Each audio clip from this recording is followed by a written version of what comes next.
오히려 그 분야에서 더 타락하기 쉬운 경향성, 그것을 가리키는 그런 말입니다.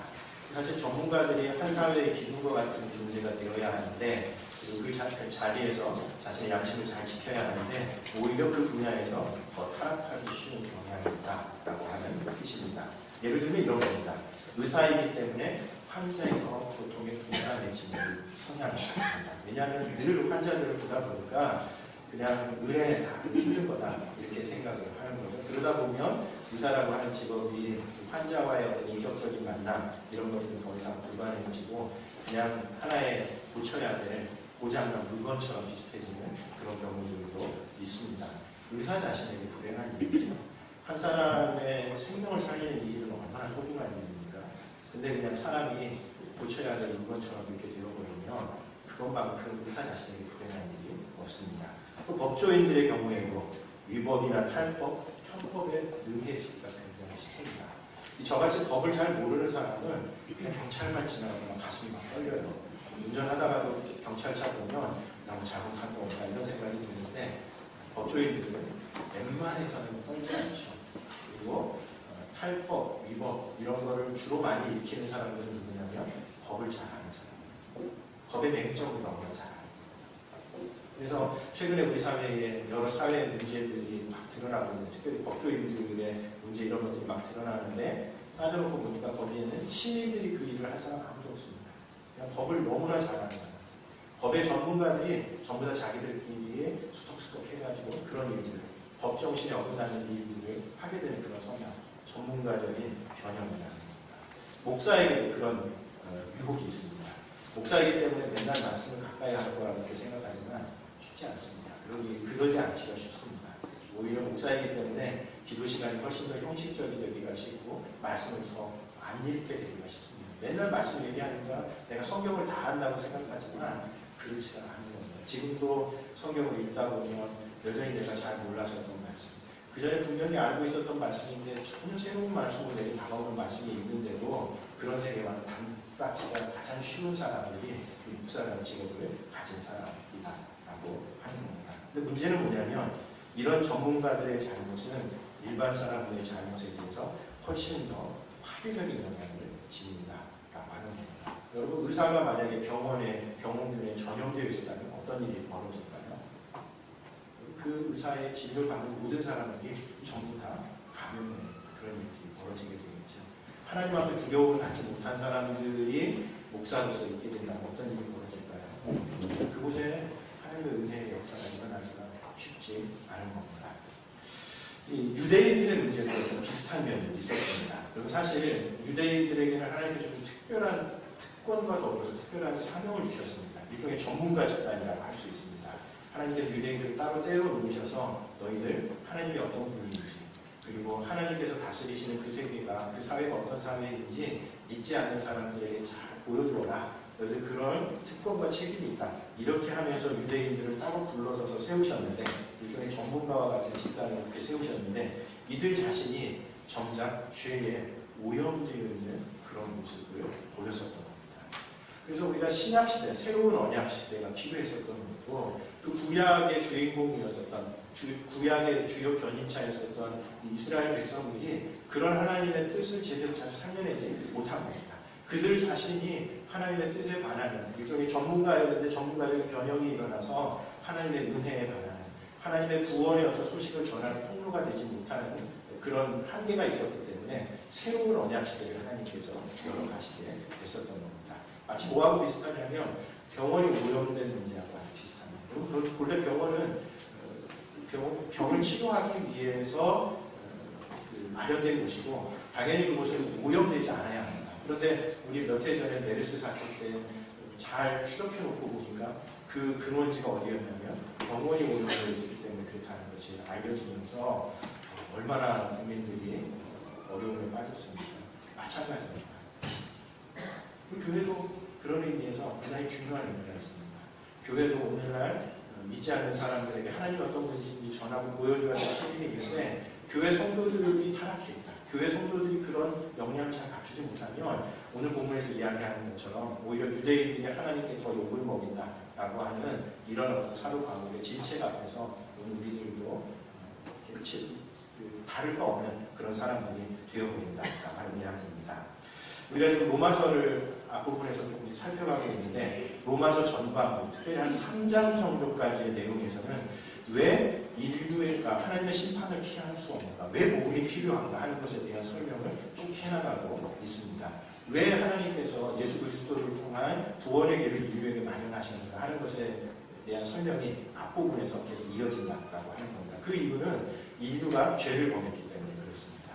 하나님께서 본래 만들어 놓으신 그 창조 세계를 망가뜨리고 엉망으로 만들어 놓는 그 모습, 그런 어떤 죄의 모습을 보면서 하나님께서 마음속에 불편한 마음을 가지고 계십니다. 그래서 그런 어떤 하나님의 진노하심, 그랬기 때문에 인류에게 복음이 필요하다 하는 것을 로마서 전반부에서 설명을 해나가고 있는데, 마치 로마서는 어떤 법정에서 재판을 진행하는 것하고 비슷한 그런 모습을 갖습니다. 그래서 이 앞부분에서 그런 어떤 인류의 죄를 이야기할 때 그게 한 세 부류의 사람들을 피고인으로 부릅니다. 첫 번째 사람들은, 첫 번째 대상은 누구였냐면 1장 18절부터 32절까지 해서 인류 전체를 좀 대상으로 해서 당신들 본래 하나님께서 하나님의 뜻대로 하나님의 매뉴얼대로 살아가라고 그렇게 창조하셨는데 여러분들이 세계를 다 망가뜨려놨다.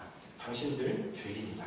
이 첫 번째 이야기가 1장 18절부터 32절까지였고, 지난주에 살펴보았었던 2장 1절부터 16절까지에서는 이제 두 번째 피고인들을 부르는 겁니다. 두 번째 피고인, 지식인들 혹은 도덕론자들, 사회의 양심이라고 생각하는 사람들.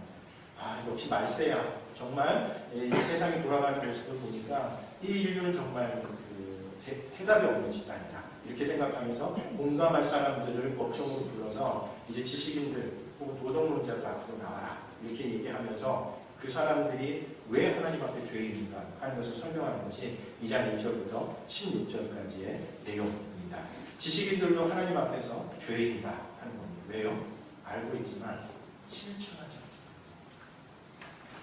않습니다. 알면서 실천하지 않으면 뭐 다를 게 있습니까? 오히려 알면서 실천하지 않으면 그 죄가 훨씬 더 크죠. 그럼 우리 전문가들에게 그 죄의 책임을 더 많이 묻는 이유가 뭘까요? 아는 사람들인데 그것을 실천하지 않거나 그랬을 때 생겨나는 그 파장이라고 하는 것은 엄청나기 때문에 그런 겁니다.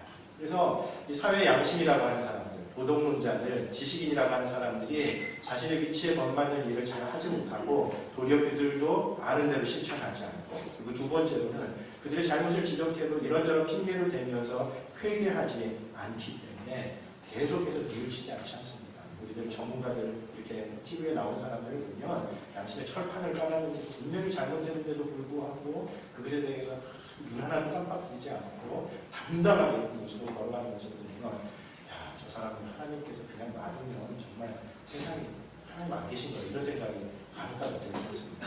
그런 어떤 지식인들의 모습을 보면서 두 번째 집단인 지식인들도 하나님 앞에서 죄인이다 라고 하는 이 선언에서 면제되지 못한다 라고 하는 것이 지난장의 내용이었습니다. 그러면서 우리 신앙인들의 경우에도 많이 아는 것이 중요한 것이 아니라 아는 것만큼 실천하는 것이 중요하다 하는 이야기를 했습니다. 많이 배우면 변하는 것이 아닙니다. 많이 배울수록 오히려 우리가 더 많이 교만해지고 머리만 높아지고 귀만 높아져서 다른 사람들 비판하고 그런 일들이 숱하게 많이 일어나기 때문에 그런 점에서 우리가 많이 알아야 되는 것이 하나님 앞에서 그게 중요한 것이 아니라 어떻게 하면 내가 아는 것만큼 실천하는 것이 더 중요한가, 아는 것만큼 행동해야 되겠다. 기도의 생활해야 된다고 생각하면 기도하고 하나님 앞에 헌금해야 된다고 생각이 들면 알면 그대로 실천하는 겁니다. 열의 하나를 구별하여 드리는 것이 성도의 중요한 책임이라는 것을 깨달으면 그리고 그걸 알게 되면 그대로 실천하는 겁니다. 그리고 혹시 11조를 어떻게 냈는지 잘 모르세요? 그러신 분 계시면 저한테 여러분의 급여를 보여주시면 제가 계산해드립니다. 별로 어렵지 않습니다. 이런저런 핑계를 대면서 그런 걸 행동하지 않는 겁니다. 새벽기도 하고 싶으신 분 계시죠? 자명도 가져오세요. 두세 개 가져오시면 제가 시간을 맞춰요. 그러면 새벽기도 크게 거기에 대해서 새로운 이론을 통해서 새벽기도는 왜 해야 되고 유익이 뭐고 그런 거 다 붙여내는 거지. 알게 되었을 때에 그대로 실천하는 거예요. 우리가 어떻게 신앙적으로 성장해 갈 수 있냐? 노력한 방법은 없습니다. 아는 대로 실천하는 거죠. 무득한 방법도 없습니다. 뾰족한 방법도 무득한 방법. 집에서 터져야 된다. 안 터지는. 무득한 방법 이런 거 잘 얼마나 재밌습니까? 집에 가셔서 한번 느끼실 겁니다. 문턱을 넘어서는 순간 뾰족한 방법, 무득한 방법 이게 생각이 날 텐데 마음에 완전히 절대 안 웃기고 그렇게 마음을 절대 안 웃기고 어쨌든 신앙생활에도 실천이 중요하다라고 하는 겁니다. 오늘 이제 우리가 읽는 이 본문에서는 세 번째 집단인 유대인들을 피고로 부릅니다. 그 당시에 뭐 최고의 종교인들이라고 할 수 있죠. 어디에 내놓아도 그 열심이나 어떤 자부심 이런 거에서 뒤지지 않는 세 번째 집단 유대인들을 불러서 유대인들이 나와보시오. 유대인들 당신들도 하나님 앞에서 죄인이라고 하는 선고에서 예외가 아닙니다. 라고 그렇게 이야기를 합니다. 그래서 2장 17절이 이렇게 시작이 됩니다. 유대인이라 불리는 내가 무슨 뜻이겠습니까? 유대인들 나와라 라고 하는 그 이야기입니다. 특별히 이 유대인들에 관한 내용은 앞에 2장 1절부터 16절까지 그러니까 지식인들 혹은 도덕론자들에 대한 내용하고 나중에 좀 설명을 들어보면 약간 겹치는 내용, 중첩되는 내용이 있습니다. 그래서 성경을 연구하시는 분들 사이에서는 이 두 집단이 사실은 좀 거의 비슷한 집단이다 그렇게 이야기하시는 분들도 있는데 길이라든지 그리고 또 약간 강조점이 좀 다른 것들도 있기 때문에 좀 편의상 두 집단을 나눠서 앞부분은 지식론자, 일반적인 의미에서 지식을 가진 사람들, 도덕론자들을 향해서 하는 말씀이고 오늘 우리가 읽은 부분은 유대인, 종교적인 실체를 많이 가진 그 사람들을 향해서 하는 말씀으로 나누어서 좀 보도록 하겠습니다. 유대인들 정말 어디에 내놔도 손색 없는 종교인들이었습니다. 그야말로 굉장한 자부심을 가지고 있었습니다. 2장 17절부터 20절까지 말씀을 보면 사도 바울 자신이 유대인인지라 유대인들이 어떤 자부심을 가지고 있는지에 대해서 너무나 잘 표현하고 있습니다. 2장 17절부터 20절입니다. 유대인이라 불리는 내가 율법을 의지하며 하나님을 자랑하며 율법의 교훈을 받아 하나님의 뜻을 알고 지극히 선한 것을 분간하며 맹인의 길을 인도하는 자요 어둠에 있는 자의 빛이요 율법에 있는 지식과 진리의 모본을 가진 자로서 어리석은 자의 교사요 어린아이의 스승이라고 스스로 믿으니 유대인들이 자기 스스로 이렇게 자부심을 가지고 있었던 겁니다. 우리 하나님을 알고 하나님의 율법을 안다. 그래서 맹인들의 길을 인도하는 사람이고 어린아이들의 어둠에 있는 사람들에게 빛을 비추는 존재들이고 그리고 어린아이들의 스승이고 어리석은 자의 교사다. 우리들이 그런 위치에 있는 사람들이야. 함부로 깔보면 안 돼. 이런 어떤 자부심을 가지고 유대인들이 살아갔었다라고 하는 겁니다. 하나님의 언약 백성이고 선민이고 하나님의 말씀을 맡았고 하나님의 뜻을 알기 때문에 이들의 스승이 되고 빛이 되기에 손색이 없는 우리들이다. 이런 어떤 자부심 속에서 살아갔었던 사람들. 흔히 이제 선민의식이라고 이렇게 얘기하지 않습니까? 그런 깊은 의식을, 높은 선민의식을 가지고 살아갔었던 사람들이 유대인이라는 겁니다. 그런데 사도 바울은 그런 유대인들도 하나님의 공정한 심판에서 제어가 되지 않는다. 너희들도 마찬가지로 죄인이다 하는 그 이야기를 하고 있습니다. 한 세 가지 정도 이유를 설명합니다. 첫 번째로는 이 유대인들도 알고는 있지만 행동하지 않기 때문에 그렇습니다. 2장 21절, 22절 한번 같이 읽어보도록 하겠습니다. 그 앞부분까지 그렇게 자부심을 갖고 있는 너희인데 너희들의 현실이 어떠냐라고 지적하는 부분입니다. 2장 21절, 22절 같이 읽습니다. 그러면 다른 사람을 가르치는 네가 네 자신을 가르치지 아니하느냐? 도둑질을 하지 말라 선포하는 네가 도둑질 아니냐? 가늠하지 말라 말하는 내가 가늠하느냐? 우상을 가짐이 여기는 내가 신전 물건을 도둑질 아니냐?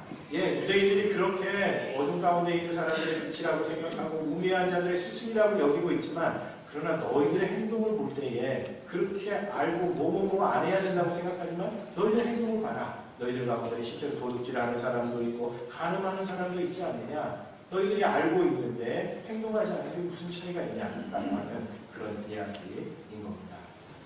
그럼 사실 유대인들이 역사 속에서 굉장히 핍박을 굉장히 많이 받았죠.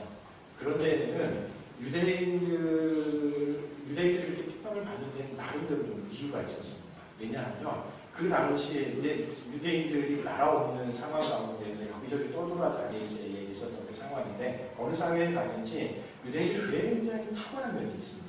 그래서 유대인들의 탁월성은 굉장히 많은 사람들이 특별히 교육과 관련해서는 어느 교육제도도 따라갈 수 없을 만큼 굉장히 깊은 그런 어떤 교육적인 모습을 보여주기 때문에 그런 점에서 유대인들이 아주 탁월한 면이 있어서 어느 사회에 가든 그 사회 속에서 굉장히 많은 돈을 봅니다.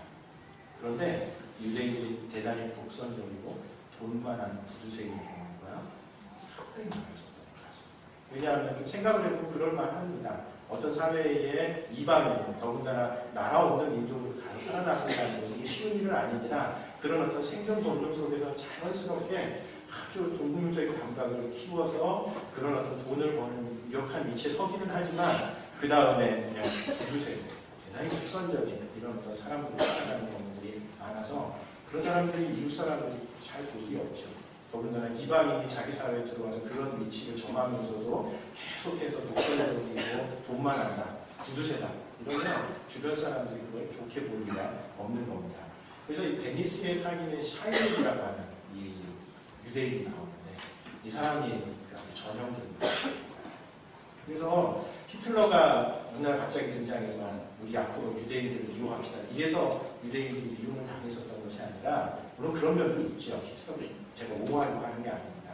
히틀러가 그렇게 유대인들을 몰아붙였었던 데에는 그 당시에 유럽 사회에 있었던 꽤 많은 사람들의 마음속에 유대인들의 그런 어떤 모습에 대해서 저것들 자기들만 잘났다고 생각하면서 돈 좀 있다고 빠져버리면서 하는구나.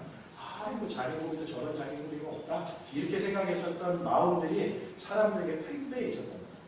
그걸 히틀러가 읽고 우리 유대인들을 제거했습니다. 이렇게 생각하면서 유대인들을 핍박한 면이 있는 무슨 뜻이겠습니까? 하나님의 율법을 맡은 백성이라고 하는 자부심, 그런 지식은 있었을지 모르지만 실제로 유대인들이 역사 속에서 살았었던 그 모습은 그런 어떤 자신들의 아임을 실천하는 모습으로는 드러나지 않았다라고 하는 그런 이야기입니다. 그것은 현대 이스라엘의 경우에도 마찬가지라고 합니다. 우리는 사실 이렇게 천성적으로 왜냐하면 구약을 읽으면서 이스라엘에 대한 역사를 너무나 잘 알기 때문에 우리 조상이 누군지는 몰라도 아브라함, 이삭, 야곱은 알잖아요. 그리스도인이요. 그래서 천성적으로 유대인들 편입니다. 뭔가 문제가 생기면 이스라엘 편이 자동적으로 들도록 되어 있습니다. 그런데 실제로 팔레스타인의 분쟁 속에 들어가 있는 사람들의 이야기를 들어보면 오늘날의 유대인들이 팔레스타인 세계에서 얼마나 많은 나쁜 일을 저질렀어요. 그래서 객관적으로 보는 사람들 가운데에 실제로 거기 선교사들이 있는데 객관적으로 보는 사람들 가운데에 이스라엘을 비난하는 사람들이 굉장히 많이 있습니다. 근데 이제 우리 기독교인들은 이게 미국을 통해서 그 이야기가 한번 걸러지는데 이 미국 사회가 어떤 사회냐면 유대인들이 사회에 꽤 많은 부분을 차지하고 있거든요. 유대인들의 하여튼 경제, 문화 모든 부분에서 유대인이 거치지 않으면 안 되는 분야가 많다 보니까 당연히 미국을 통해서 거슬러 들어온 소식은 유대인들, 이스라엘 편향적이고 더군다나 팔레스타인이 이슬람이고 막 이러니까 우리들은 자꾸만 이제 그런 분쟁의 소식이 들려지면 이스라엘 편을 본성적으로 들고 싶은 생각이 드는데 그렇지 않다는 겁니다. 그래서 뭐 최근에 보니까 막 거기 어떤 집회에 나오는 사람, 이스라엘 국기 막 들고 나오는 사람이 있다고 하는데 저희 뭐 이스라엘 두둔하려고 하고 이스라엘에 대해서 더 나쁘다고 얘기하는 것이 아닙니다. 그런 것이 아니라 유대인 이스라엘 자신도 그런 어떤 자신들의 자부심에 맞게 잘 살아가지 못하는 그런 모습들이 있다는 그런 이야기입니다. 두 번째, 유대인들도 하나님 앞에 죄인이라는 선언에서 지금 면제되지 않는 이유는 진정한 내면의 변화가 없기 때문에 그렇습니다. 자기들 율법을 지키고 할례를 받고 그 다음에 언약 백성이다 이런 어떤 생각을 가지고 있었을지 모르지만 진짜 내면의 변화는 경험하지 못한다는 겁니다. 28절, 29절 말씀 한번 같이 읽어보도록 하겠습니다. 2장 28절, 29절입니다. 표면적 유대인이 아니요 표면적 욕심이 아니라 할례가 아니라 오직 이면적 유대인이며 할례는 마음에 가지니 영에 있고 율법 좋은데 믿지 아니한 것이라. 그 칭찬이 사람에게서가 아니요 다만 하나님에게서입니다. 무슨 뜻이겠습니까? 유대인이라고 하는 그 겉모습, 너희들이 할례를 행했다라고 하는 언약 백성이라고 하는 그 겉모습이 너희들의 지위의 본질적인 부분이 아니라는 겁니다. 오히려 할례와 율법 이런 것들은 언약 백성이라고 하는 표식일 뿐입니다. 여러분 우리 세례가 그렇죠? 세례가 중요하지만 이 세례는 무엇의 표식이냐면 내가 하나님 앞에 이제 하나님의 백성으로서 하나님의 자녀로서 순종하며 살겠습니다라고 하는 우리의 내면의 어떤 변화 그것을 밖으로 표현해 주는 것이지 세례를 받는 침례를 받는다고 죄송합니다. 침례 세례 아니라 침례를 받는다고 해서 그게 무슨 우리를 영원한 구원의 반열에 올려주지 않는 것과 마찬가지로 유대인들이 할례를 받고 이랬었던 것이 내면의 변화가 수반되지 않는다면 그것 자체로는 별 의미가 없는 거라는 겁니다. 근데 유대인들이 그런 어떤 내면의 변화를 발휘받지 못합니다. 그런 점에서 우리 이번 달에 예레미야서를 묵상하는데 그 예레미야의 새 언약의 예고가 굉장히 의미가 있습니다. 그러니까 이미 이제 예레미야 시대에 예레미야 시대는 그 예수님 오시기 벌써 한 500~600년 전 시대에 이 구약의 유대인들, 구약의 이스라엘 백성을 가지고서는 하나님의 그런 어떤 깊은 뜻, 하나님의 특별한 사명을 유대인들을 통해서는 제대로 잘 전달되기 어렵겠구나라고 판단을 하고 예레미야가 이미 새 언약 시대를 예고하는 겁니다. 왜요? 유대인들 자신이 그런 어떤 자부심은 강했을지 모르지만 그런 어떤 선민의식 속에서 내면의 변화를 하나도 겪고 있지 않은 겁니다. 그래서 예레미야 31장 33절에 보면 그 새 언약 시대의 백성들이 갖고 있는 그 특징에 대해서 이렇게 얘기합니다. 그러나 그날 후에 내가 이스라엘 집과 맺은 언약은 이러하니 곧 내가 나의 법을 그들의 속에 두며 그들의 마음에 기록하여 나는 그들의 하나님이 되고 그들은 내 백성이 될 것이라 여호와의 말씀입니다. 무슨 뜻이겠습니까? 구약과 옛 언약 백성과는 다른 새 언약 백성의 중요한 특징이 뭐라고요? 그들의 마음 속에 하나님의 율법이 기록됩니다. 이것은 무엇을 배경으로 하고 있겠습니까? 모세의 돌판에 기록됐었던 그 율법을 배경으로 하고 있습니다. 그러니까 구약은 그런 어떤 돌에 새겨, 물론 그것도 영원하다고 생각하면서 돌에 새겼지만 그러나 그것이 마음속에 새겨지지 않으니까 아무런 의미가 없더라. 그래서 이제 새 언약 시대, 하나님께서 옛 언약과는 다른 새 언약 시대를 열어갈 텐데 그 새 언약 시대의 중요한 특징은 하나님의 백성들의 마음속에 하나님의 말씀, 하나님의 율법이 심어지는 것이다라고 하는 이야기입니다. 그런 점에서 오순절 날이 교회의 생일이라고 하는 것이 굉장히 좀 깊은 의미가 있습니다. 여러분 교회의 생일은 오순절 날입니다. 예수님께서 이제 승천하시고 난 다음에 50일 지나고 난 그 시점에 성령께서 임하셔서 비로소 이제 교회 공동체가 탄생해서 그날을 이제 교회의 생일이라고 이렇게 얘기를 하는데 이 오순절은 구약의 어떤 날이냐면요. 모세가 시내산에 올라가서 하나님 앞에 언약의 돌판을 받았던 그 날입니다. 그래서 모세가 하나님 앞에 언약의 돌판을 받았었던 이 언약 시대와는 다른 새로운 언약 시대가 열리는데 그 새 언약 시대는 성령께서 사람들의 마음속에 임하는 것으로 출발합니다. 무슨 뜻이겠습니까? 이제 하나님의 율법이 돌판에 기록되는 것 정도는 의미가 없다는 겁니다. 어디에 기록이 되어야 하는가? 성령을 통해서 우리의 마음판에 기록되어야 합니다. 그래서 우리가 신약 백성으로서 하나님의 새로운 언약 백성으로서 힘써서 해야 되는 것이 우리의 마음에 하나님의 율법을 새기는 이 일을 힘써서 해야 됩니다. 여러분, 우리가 어떻게 우리의 마음에 하나님의 율법을 새길 수 있을까요? 말씀을 묵상하는 것이 그래서 중요합니다. 말씀을 우리 머릿속에만 기억하지 않고 성령의 은혜 가운데서 그 한 말씀을 하루 종일 곱씹으 보면서 그 말씀을 통해서 하나님께서 내게 무엇을 말씀하시는지 어떤 것을 인도하시는지 우리의 마음판에 새기는 이것이 신약 백성에게 굉장히 중요합니다. 일주일 동안 그냥 건강하다가 성경 한 번도 보지 않고 주일하고 좀 미안하다고 훌훌 털어가지고 나오는 사람에게는 여러분 구약 백성하고 하등의 다른 것 같습니다. 내면의 변화가 주어지지 않는 겁니다. 우리 예레미야서 가운데 굉장히 인상적인 장면이 지난주간에 있었습니다. 예레미야 36장에 보면 거기 여호야김 시대에 하나님의 그 율법의 두루마리를 여호야김 왕에게 상정을 합니다. 그러니까 예레미야가 자꾸 유다 망한다 하는 이야기를 하니까 이게 그 사회에서 굉장히 설왕설래하면서 말이 많았었거든요. 그래서 이제 왕에게 신하들이 갖다 바치는데 여호야김 왕이 무슨 일을 했죠? 그때가 겨울이었는데 그 율법의 두루마리를 가져다가 칼로 쫙 찢으면서 그것을 난로에 던지지 않습니까? 무슨 뜻이겠습니까? 듣기 싫다는 거예요. 듣기 싫다. 그래서 여호야김 4년은 예레미야의 예언의 방향이 바뀌는, 강조점이 바뀌는 결정적인 시점입니다.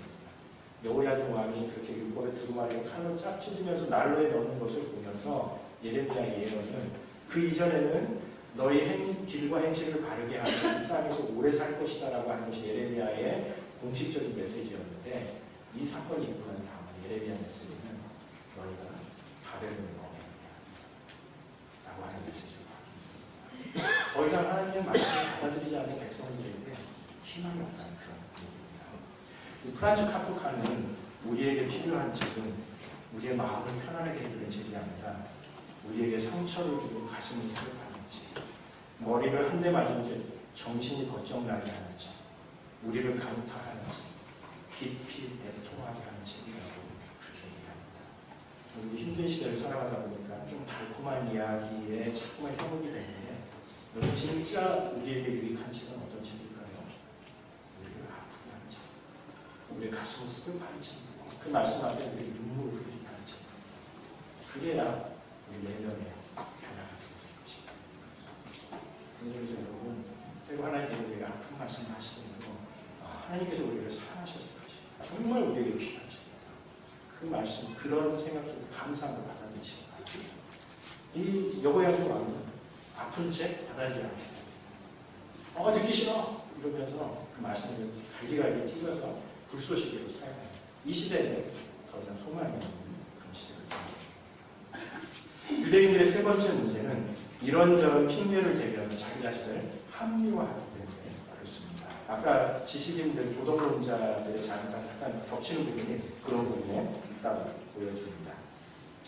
우리가 읽은 3장 1절부터 8절까지는 좀 성경에서 약간 난해 구절입니다. 그러니까 이렇게 쭉 이야기를 흘러가다가 로마서가 굉장히 하나의 스토리 라인이 있는데, 이 스토리 라인 3장 1절부터 8절까지에서 왜 이 구절이 이렇게 좀 이탈한 듯한, 약간 좀 어색한 그런 느낌을 많이 가져서 이 부분에 대해서 이제 사람들마다, 연구하시는 분들마다 약간 이견이 좀 있는 그런 내용입니다. 그런데 큰 흐름을 볼 때에 대체로 어떻게 이해하면 가장 좋겠다는 생각이 드냐면, 기독교가, 초대교회가 전했었던 그 복음, 사도 바울이 전했었던 그 복음을 듣고 유대인들이 여러 가지 악의적인 비난을 하는 겁니다. 그러니까 예를 들어서 우리가 복음을 전하려고 할 때에 늘 꺼내놓는 그런 문제 있지 않습니까? 예를 들면 하나님이 왜 선악과를 만드셨어요?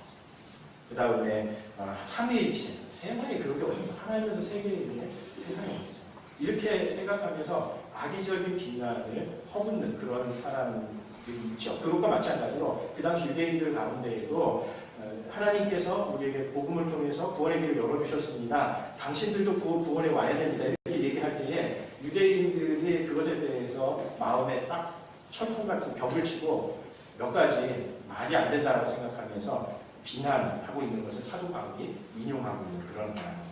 예를 들면 이렇게 생각해 볼 수 있습니다. 1절에서는 그럼 유대인들이 나온 게 뭐야? 이렇게 질문하는 거예요. 그러니까 유대인들, 당신들 하나님 앞에 분명히 특권적인 지위를 받았지만 하나님 앞에 실천하지 않고 당신들에게도 복음이 필요하다 이렇게 얘기하니까, 그럼 뭐 유대인들 나온 것도 아무것도 없네? 그러면서 구약은 왜 필요한 거야? 뭐 이런 어떤 얘기를 하면서 자꾸 이제 비난을 하는 겁니다. 3절은 믿지 않는 유대인들이 있는 것을 보니까 하나님께 문제가 있는 것 같다. 이렇게 유대인들 가운데 얘기하는 사람들이 있는 겁니다. 특별히 바울 시대의 유대인들은 거의 복음을 받아들이지 않았습니다. 사도 바울을 가장 핍박했었던 사람들은 유대인들인 겁니다.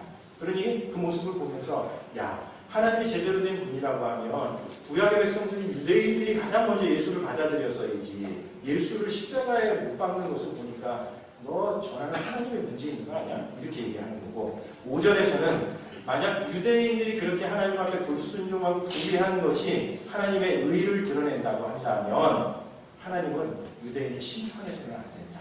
근데 이제 복음 가운데 사도 바울이 설명을 하면서 유대인들의 그 불의가 오히려 하나님의 의를 드러낸다라고 하는 이야기를 합니다. 나중에 가면서 한번 다시 다루는데, 이런 이야기를 하니까 우리 유대인들의 불의가 하나님의 의를 드러낸다면 유대인들 심판하면 안 되지, 유대인들이 오히려 더 잘못하도록 내버려둬야지, 이런 얘기를 하는 겁니다. 8절에서도 유대인들의 악이 은혜의 통로가 된다면 악을 더 행해야 합니다. 이제 하나님의 은혜가 우리의 악을 훨씬 넘어서는 은혜, 은혜의 승리를 이야기하다 보니까 그럼 우리가 더 많이 악을 행할수록 하나님의 더 깊은 은혜를 맛보겠네, 이런 어떤 말도 안 되는 얘기를 하면서 악을 더 행해야겠다, 이렇게 이야기를 어깃장을 놓는 겁니다.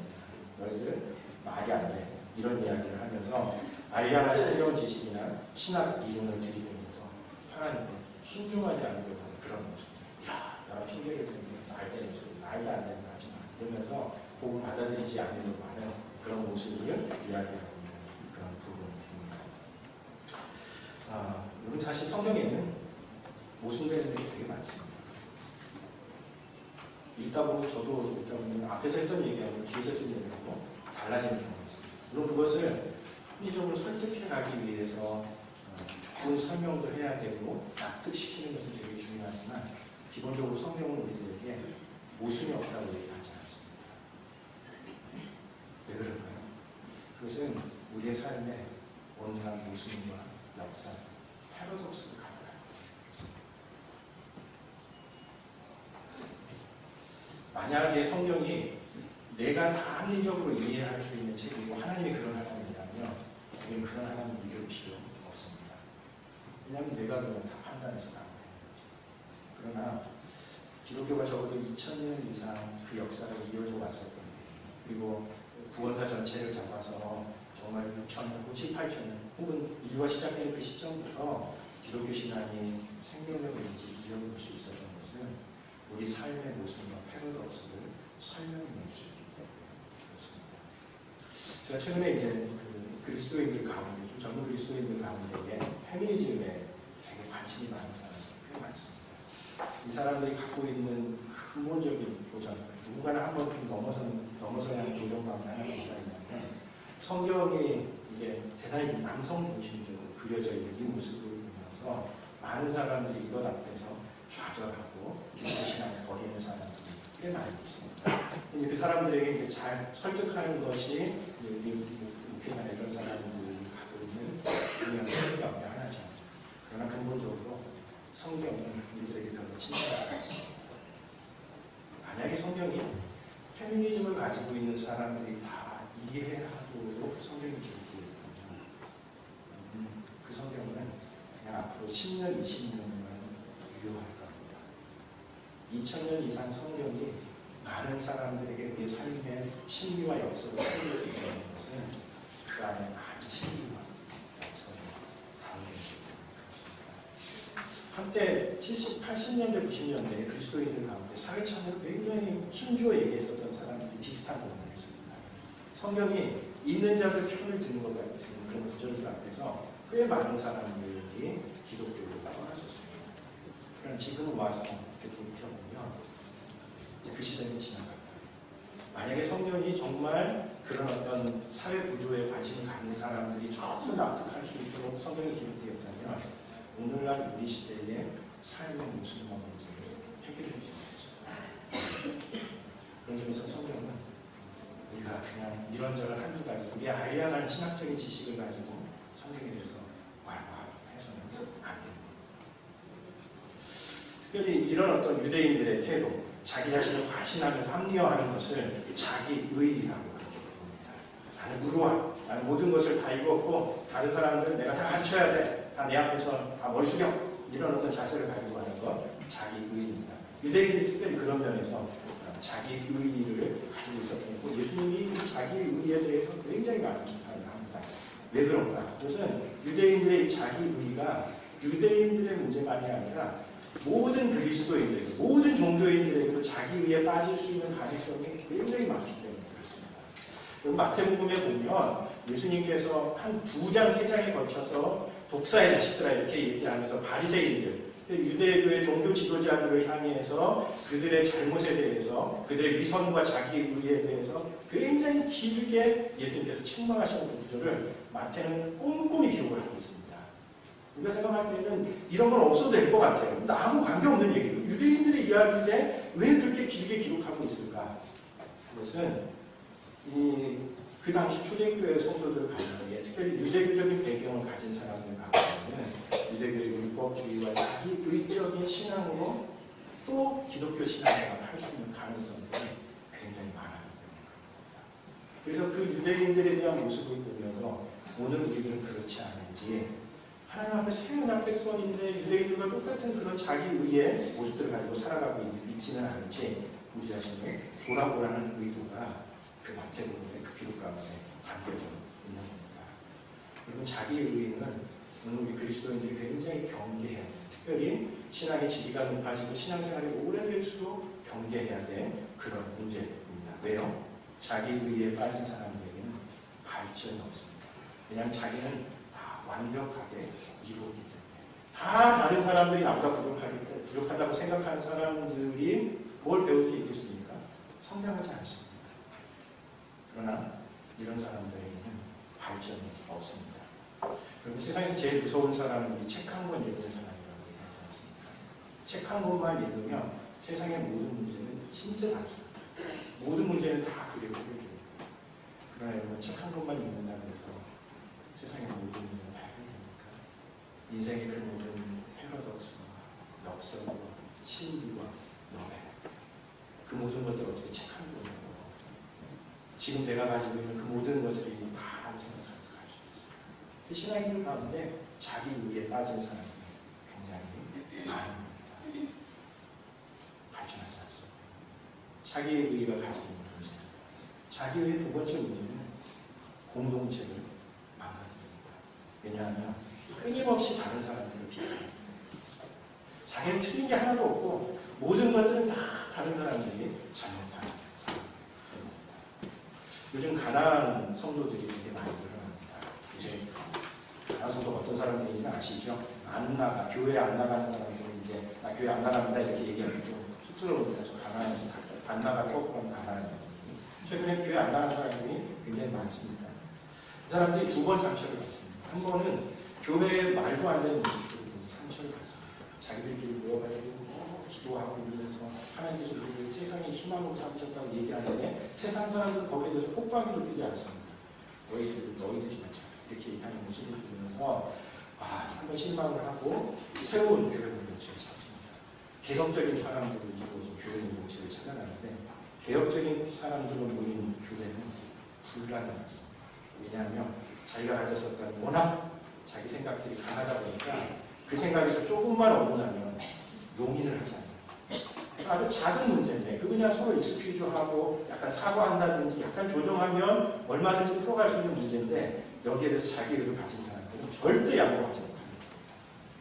그러니 개혁적인 교회들이 모여가지고 자기들끼리 맨날 싸우는 모습을 보면서 여기도 희망이 없다라고 생각하면서 교회를 떠나는 사람들이 많습니다.